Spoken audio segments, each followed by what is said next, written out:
देख रहे हैं मोबाइल न्यूज 24। मैं हूं नुपुर सिंह और वक्त हो गया है सुबह की सभी ताजा तरीन खबरों का। पाकिस्तान के उप प्रधानमंत्री इशाक डार ने भारत पाक संघर्ष विराम को लेकर बड़ा दावा किया है। डार ने कहा कि दोनों देशों के बीच अमेरिका की मध्यस्थता से हुआ संघर्ष विराम अब 18 मई तक बढ़ा दिया गया है। ऐसे में बड़ा सवाल यह है कि 18 मई के बाद क्या होगा? क्या दोनों देशों के बीच फिर से तनाव बढ़ेगा या जंग के हालात बनेंगे? भारतीय अंतरिक्ष अनुसंधान संगठन इसरो का PSLV C6/EOS-09 मिशन अंतिम चरण में है। इसरो इसे आज सुबह 5:59 पर सतीश धवन अंतरिक्ष केंद्र श्रीहरिकोटा से इस मिशन को लॉन्च करने के लिए तैयार है। यह इसरो का 100वां प्रक्षेपण होगा। कांग्रेस कमेटी के अध्यक्ष मल्लिकार्जुन खड़गे ने उड़ीसा प्रदेश कांग्रेस कमेटी के लिए 30 पदाधिकारियों की एक नई टीम नियुक्त की है, जहां 5 बार के विधायक तारा प्रसाद बाहिनीपति, 3 बार के विधायक रमेश जैना, 2 बार के विधायक CS राजेनेका और पूर्व विधायक संतोष सिंह सलूजा, देवाशीष पटनायक और लाल तेंदु महापात्र को उड़ीसा में कांग्रेस पार्टी का उपाध्यक्ष नियुक्त किया गया है। ऑपरेशन सिंधु के बाद प्रधानमंत्री नरेंद्र मोदी 22 मई को राजस्थान के दौरे पर रहेंगे। इस दौरान वे बीकानेर पहुंचकर सेना के जवानों की हौसला अफजाई करेंगे।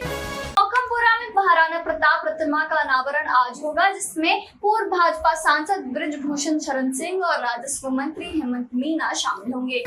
केंद्रीय कृषि, किसान कल्याण और ग्रामीण विकास मंत्री शिवराज सिंह चौहान आज नागपुर के दौरे पर रहेंगे। वे यहाँ विकसित कृषि पर उच्च स्तरीय हितधारक परामर्श बैठक की अध्यक्षता करेंगे। दोस्तों, आगे की खबर पे चलने से पहले आपसे रिक्वेस्ट है कि अगर आपने वीडियो को अभी तक लाइक नहीं किया है और उस पर कमेंट नहीं किया है तो जल्दी से कर दें, क्योंकि आपका एक लाइक और एक कमेंट हमारी टीम को हौसला बुलंद करता है और हम रोजाना ही ऐसी सुबह की ताजा तरीन खबरें लाते रहते हैं। और जैसा कि आप जानते हैं, कल की वीडियो में कमेंट करने वाले लोगों के नाम हम इस वीडियो के अंत में बताएंगे, इसलिए इस वीडियो को अंत तक जरूर देखें। सपा राष्ट्रीय महासचिव शिवपाल यादव की बेटी और बदायूं सांसद आदित्य यादव ने कहा कि सपा सरकार में चोरी से बिजली कटिया डालने पर भी कर्मचारी अधिकारी कार्रवाई करने की हिम्मत नहीं करता था। बिहार की राजनीति में आया नया मोड़। राजकिशोर प्रसाद ठाकुर ने अपने समर्थकों के साथ राजद की सदस्यता ग्रहण की। राजद के प्रदेश कार्यालय में बीनू यादव और अन्य नेताओं ने उन्हें पार्टी में शामिल किया। झारखंड की नई आबकारी नीति को लेकर राजनीतिक हलचल तेज हो गई है। प्रदेश बीजेपी अध्यक्ष बाबूलाल मरांडी ने इसे एक और घोटाले की पटकथा बताया।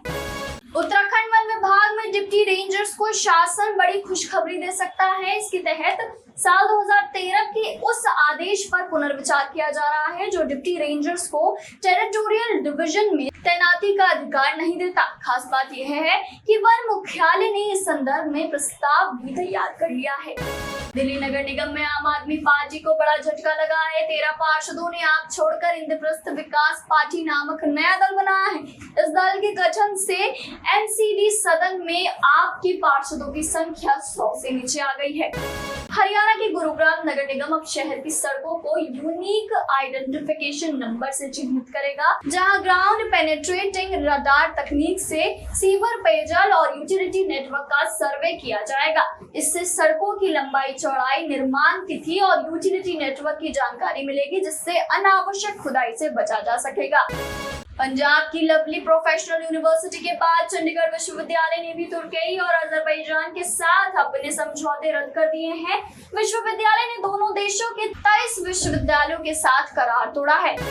छत्तीसगढ़ में एक बांग्लादेशी जोड़े को अवैध रूप से रहने के आरोप में गिरफ्तार किया गया है। उन्होंने अपना नाम बदलकर और फर्जी आधार कार्ड, पैन कार्ड और वोटर ID जैसे दस्तावेज बनवा कर पहचान छुपाई थी। वीजा की अवधि समाप्त होने के बाद भी वे भारत में ही रह रहे थे।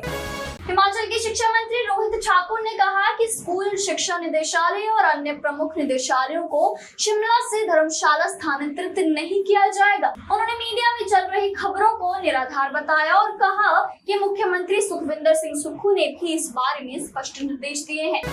पिछले कुछ समय से मध्य प्रदेश बीजेपी के नेताओं के बयानों और कृत्यों से परेशान बीजेपी अब जल्द ही अपने नेताओं को बोलने की ट्रेनिंग देने वाली है। इसमें उन्हें बीजेपी की रीति नीति के बारे में बताया जाएगा, साथ ही यह भी सिखाया जाएगा कि उन्हें कब, क्या और कैसे बोलना है, ताकि वे विवादित बयान देने से बच सकें। कैंप भोपाल से बाहर किसी शांत जगह पर आयोजित किया जाएगा। जम्मू कश्मीर के एलजी मनोज सिन्हा ने कुपवाड़ा के सीमांत क्षेत्र टंगडार का दौरा किया, जहां उन्होंने पाक गोलीबारी से प्रभावित लोगों से बातचीत की और नुकसान का जायजा लिया। उन्होंने कहा कि प्रशासन प्रभावितों को मुआवजा देगा और केंद्र सरकार से पुनर्वास का आग्रह करेगा। महाराष्ट्र की क्षेत्रीय पार्टी शिवसेना यूबीटी के विधायकों, सांसदों और जिला प्रमुखों की बड़ी बैठक हुई। बैठक में पार्टी प्रमुख उद्धव ठाकरे ने वन नेशन वन इलेक्शन पर भी चर्चा की। उन्होंने कहा कि वन नेशन वन इलेक्शन ठीक है, लेकिन तय किया जाए कि प्रधानमंत्री और मुख्यमंत्री चुनाव प्रचार में हिस्सा न ले। अमित शाह ने अपने गुजरात दौरे के दौरान कहा कि पीएम मोदी ने भारत को विकसित बनाने में कोई कसर नहीं छोड़ी है। देश को सुरक्षित रखने का काम पीएम मोदी ने किया है और हमारी सेना ने पाकिस्तान को ईंट का जवाब पत्थर से दिया है।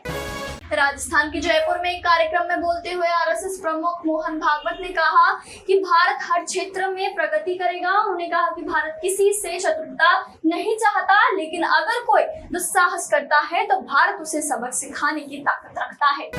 दिलीप मिश्रा की रिपोर्ट। सुल्तानपुर के बल्दीराय में संपूर्ण समाधान दिवस पर डीएम कुमार हर्ष ने जन शिकायतें सुनी, जिसमें भारी भीड़ उमड़ी।